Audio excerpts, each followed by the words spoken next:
Ògo ni fún Ọlọ́run wa ní òkè ọ̀run. Mo kí gbogbo ẹ̀yin ọmọ Ọlọ́run tẹ́ ń gbọ́ mi ní wákàtí ọ̀wọ̀ yìí pé kí àlàáfíà Ọlọ́run kó máa bá gbogbo wa gbé ní orúkọ Jésù Kristi Olúwa wa. Àdúrà wa ń tẹ̀síwájú nínú ìwé Sakaraya orí kẹta á wo ẹsẹ̀ ìkẹta àti ìkẹrin lénìí iná la ó fi gbàdúrà. Ó ní a sì wọ Joshua ní aṣọ èérí, ó sì dúró níwájú áńgẹ́lì náà, ó sì dáhùn, ó wí fún àwọn tí ó dúró níwájú rẹ̀ pé, bọ́ aṣọ èérí nì kúrò lé ara rẹ̀. Ó sì wí fún un pé, wò ó, mo mú kí àìṣedéédé rẹ kúrò lọ́dọ̀ rẹ, èmi ó sì wọ̀ ọ́ ní aṣọ ẹ̀yẹ. Ohun tí a gbàdúrà náà ni pé Olúwa, gbogbo aṣọ èérí, aṣọ ẹ̀gbin tí ọ̀tá fi wọ̀ mí, Olúwa fàánú bọ́ kúrò lọ́rùn mi lónìí. Oríṣiríṣi ọ̀nà ni aṣọ ẹ̀gbin ó ń gbà wọ inú ayé ènìyàn, ṣùgbọ́n àfọwọ́fà ló pọ̀ jù nínú ẹ̀, pàápàá jùlọ lílọ sí inú ẹ̀ṣẹ̀, àwọn ẹ̀ṣẹ̀ àtijọ́, àwọn ẹ̀ṣẹ̀ tí a rò wípé ó ti tán, àwọn ẹ̀ṣẹ̀ míì wà tó jẹ́ wípé àjogúnbá ni, abáláyé, wọ́n bí wa sínú ìran yẹn ni, ó wá di aṣọ ẹ̀gbin fún wa. Wá gbàdúrà, wá ní Olúwa, gbogbo aṣọ ẹ̀gbin èyí tí a fi wọ̀ mí tí ò jẹ́ kí n ṣe é rí níwájú rẹ, Olúwa fàánú bọ́ kúrò. Ẹ rí pé Joshua wà níwájú áńgẹ́lì tó fẹ́ ṣe lóore. Àkókò tí ó fẹ́ rí àánú gbà, àkókò yẹn ni èṣù gbé aṣọ ẹ̀gbin wá, wọ́n sì fi wọ̀ ọ́. Àwọn ẹ̀ṣẹ̀ àtijọ́ wo o ni mo ti ṣe èyí tó lè dìde sí ọjọ́ iwájú mi? Fi àánú bọ́ aṣọ ẹ̀gbin náà kúrò lọ́rùn mi lónìí. Olúwa máa bọ̀. Ẹ wo àpẹẹrẹ tó wà nínú Bíbélì. Ẹ rí wípé nígbà tí Mósè kú, àwọn áńgẹ́lì wọ́n ń du òkú rẹ̀. Bákan náà ni àwọn ẹ̀mí òkùnkùn wọ́n ń di òkú rẹ̀. Kí ló fà á? Wọ́n rántí ẹ̀ṣẹ̀ àtijọ́ ní ìgbà tí Mósè tó fi wà ní ilẹ̀ Íjíbítì, tó fi pa arákùnrin kan nítorí ọmọ Ísírẹ́lì. Àwọn wá ń pé àpànìyàn ni, èṣù ń kílèmù ẹ̀ wípé òun lòun máa ní, ṣùgbọ́n ogun Ọlọ́run borí tí ogun èṣù ní ọjọ́ yẹn. Ìyẹn ni áńgẹ́lì yẹn ṣe sọ wípé Olúwa bá owú Sátánì, òun náà ṣe rí òkú Mósè gbà. Olúwa, gbogbo aṣọ ẹ̀gbin tí ó dí àṣeyọrí ọjọ́ iwájú mi lọ́wọ́, Olúwa fàánú bọ́ kúrò lọ́rùn mi lónìí. Ẹ̀mí mímọ́ ò, bọ́ kúrò lọ́rùn mi lónìí. Mo bá arákùnrin kan pàdé nínú mọ́tò lọ́jọ́ kan. Ó wá ń sọ̀rọ̀ bí òun ṣe bá Kristi pàdé, wípé ìyàwó òun lẹni tó gbàgbọ́, gbogbo bó ṣe gbìyànjú pé kí òun fayé òun fún Jésù tó, ó lóun ò ṣe bẹ́ẹ̀. Ó ní ṣùgbọ́n òun ṣe àwárí nǹkan kan nínú ìdílé àwọn, wípé àwọn táwọn bá ti ń dé ìpele kan nínú ọjọ́ ayé wọn, nínú bóyá wọ́n ṣẹ̀ bẹ̀rẹ̀ sí ní lówó lọ́wọ́ ni, onísọdínlẹ̀ làwọn ọmọ wálẹ̀, tí wọ́n sì wálẹ̀, wọ́n sì padà sí abúlé. Ìdẹni wípé ó ní àlá tí wọ́n sì máa ń lá, òun náà ni wípé wọ́n máa ń rí eégún tàbí kí wọ́n máa di eégún lójú oorun. Ó lóun bẹ̀rẹ̀ sí ní lálàá pé òun di eégún lójú oorun. Ó lóun wá lọ sí ìdílé àwọn pé ṣé wọ́n ń bọ eégún lé àwọn ni. Ó ní bàbá yẹn pé ẹ̀kú eégún bàbá yín wà lájà, ibẹ̀ ni ẹ̀kú eégún bàbá yín wà. Ó lóun ṣàwá wípé rárá ọ̀rọ̀ tóun kò ní dàbí tàwọn ẹ̀gbọ́n òun o, pé ẹni yóò sì ní dìde mọ́. Ó ní gbogbo ipá tóun ṣà, àgbà tóun ṣà wá lọ sí chọ́ọ̀chì ń tẹ̀lé ìyàwó òun lọ chọ́ọ̀chì. Wọ́n wá sàpé ọ́tà kọ̀ òun fayé òun fún Jésù. Bàbá yẹn wá yan àwẹ̀ fóun.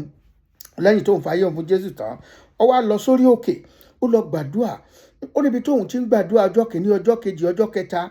Ó nígbà tó yá, ó lẹ́nìkan tiẹ̀ wá bá òun bẹ́ẹ̀ ló sọ pé ẹjọ́ alàgbà ẹ gbàdúrà fóun pé eégún máa ń lé òun. Ó lóun pé ohun tó ń rí òun gan máa di eégún lójú oorun ni, ogun tó ń ju tiẹ̀ lọ. Ìgbà yẹn wá ni ó wá tẹra mọ́ àdúrà yẹn gidi gan. Ó nígbà tí àdúrà yẹn wá le, ó lóun wá bẹ̀rẹ̀ sí ní rí àwọn ìbejì. Àwọn ìbejì yẹn wá bẹ̀rẹ̀ sí ní sun ẹkún. Òun rí wọn lójú òfurufú náà pé àdúrà rẹ ò ní gbà, àdúrà rẹ ò ní gbà. Kí ló dé? Ọlọ́run wá jẹ́ kó di mímọ̀ fún wípé àwọn òbí ẹ̀, àwọn ìran rẹ̀, wọ́n fi àwọn ìbejì, wọ́n ṣètùtù ọdún eégún ní àkókò kan. Àti ìgbà yẹn ni ègún yẹn ti wà, wípé kò síbi tí wọ́n lè wà láyé tí wọ́n lè ga. Aṣọ ẹ̀gbin wíwálẹ̀ yẹn yóò wà lọ́rùn wọn títí ayérayé ni. Ló wá ń bẹ̀bẹ̀ pé Olúwa fàánú bọ́ kúrò lọ́rùn mi, ṣàánú fún mi. Ó ní lẹ́yìn tí àwọn áńgẹ́lì tí òun gbàdúrà pé ẹ̀jẹ̀ Jésù kó fọ̀n fóun, àwọn ìbejì yẹn wọ́n padà sókè, wọn ò ké mọ́. Ó ní lẹ́yìn yẹn òun wá sùn oorun kan, eléyìí tó rí ó rí bí ìran gidi ni o. Ó ní áńgẹ́lì kan wá farahàn òun, ó ló wá gbé kinní kan bíi gold láti gbé fún. Ó ní ṣùgbọ́n sọ wípé ò lè gbà á, ṣùgbọ́n ìyàwó ẹ̀ ló máa ti ara ẹ̀ gbà á, ìyàwó ẹ̀ làwọn ò gbé fún nítorí pé ẹ̀jẹ̀ ń bẹ ní ọwọ́ rẹ̀. Ṣé rí wípé ohun tó dáyé bá ni, kì í ṣe wí kò mọ̀ ń pa ẹ̀, ṣùgbọ́n a ti kà kún ìran yẹn, ó jẹ́ aṣọ ẹ̀gbin èyí tó wà lọ́rùn rẹ̀. Ó ní áńgẹ́lì yẹn, ó nígbà tó ń wá sọ̀kalẹ̀ lórí òkè tó ń délé, ó níyàwó òun sọ pé òun mọ̀ lálá kan, wọ́n mọ̀ gbé nǹkan kan fún òun látọjú àlá pé ìwọ ló ní nǹkan yẹn. Ó ní ṣé mo mọ̀ wípé wòlíì 5 ló sọ àsọtẹ́lẹ̀ fún òun pé ìyàwó òun ti gbẹ̀bọ̀dè, wípé kó ń léyàwó òun lọ. Ó lóun dúpẹ́ lọ́wọ́ Ọlọ́run pé òun ò léyàwó òun. Ó ń jẹ́rìí yẹn fún wa pé òun dúpẹ́ pé òun ò léyàwó òun lọ, wípé Ọlọ́run ti mú kí ìgbésí ayé òun kó padà sí dáadáa. Òun ti kọ́lé méjì báyìí, ó kọ́lé méjì sékòó, ẹni tá a rò pé yóò wálẹ̀ pátápátá nítorí aṣọ ẹ̀gbin. Ṣùgbọ́n Ọlọ́run lè wo ìwọ náà lónìí. Gbogbo aṣọ ẹ̀gbin tí ó jẹ́ kó ga, gbogbo ègún ìdílé tó dá aṣọ ẹ̀gbin, tó dá aṣọ èrè ìdílé wọ̀ Ọlọ́run tí ó jẹ́ kó lóore rí ọ. Olúwa fàánú bọ́ kúrò lọ́rùn mi, ẹ̀mí má fàánú bọ́ kúrò lọ́rùn mi. Àpẹẹrẹ kejì, wọn ní àpẹẹrẹ ẹnìkan tó wá bá wa rédíò ńgbà kan tó jẹ́ wípé wọ́n kàn déédé sáàkì ẹ̀ níbi iṣẹ́ ni. Ó ń dára fún tẹ́lẹ̀, wọ́n kàn déédé sáàkì ẹ̀ kúrò níbi iṣẹ́. Ọwọ́ alákàkàkàkà ó rìn dọ́dọ̀ bàbá kan, bóyá wòlíì ni ó, bóyá oníṣègùn ni ó, mi ò mọ̀. Ṣùgbọ́n n tí ó fi ẹnu ara rẹ̀ sọ, òun lèmi ń sọ fún yín wípé ó ní ẹni ẹ wá sọ fún òun wípé ohun tóun rí lọ́rùn ẹ̀ yìí wípé kì í ṣe wípé ogun kan tó le, bí kò ṣe pé aṣọ ẹ̀gbin pó wà lọ́rùn ẹ̀, wípé ara obìnrin ló dẹ̀ ti kó. Ó ní bàbá òun ò níyàwó méjì, òun èé ṣàgbèrè. Ó ní kó lọ pè ìyàwó ẹ̀ wá. Ìgbà tí ìyàwó ẹ̀ dọ́dọ̀ bàbá wá ń béèrè wípé báwo ló ṣe ń fi ọ̀bẹ ẹ̀yìn jẹ ọkọ rẹ níṣu. Lọ́wọ́ á ní wípé ẹ̀gbọ́n ọkọ òun gangan ló introduce, tójú obìnrin ló introduce òun sí man friend kan tó jẹ́ pé ara rẹ̀ ló ti kó ẹ̀gbin yẹn ló wá kó ran ọkọ ẹ̀. Wá gbàdúrà, bàbá yẹn gbàdúrà fún, àbí ntòwù kan ṣàṣe fún, òun sọ wípé wọ́n mú ẹ̀gbin yẹn kúrò, wọ́n sì wá pè òun padà níbi tí wọ́n ti sáàkì òun láìmọ̀dí, torí ọkàn dédé kórìíra ẹni. Kò sẹ́ni tí fẹ́ rí, gbogbo ibi tó kọ application sí pátápátá kò sí ẹni tó fẹ́ gbà á nítorí pé aṣọ ẹ̀gbin wà lọ́rùn rẹ̀. Ṣùgbọ́n ó rí àánú gbà one way or the other. Ó wá ń béèrè pé ṣé kò ń léyàwó yẹn lọ àbí kò mọ́ lè lọ.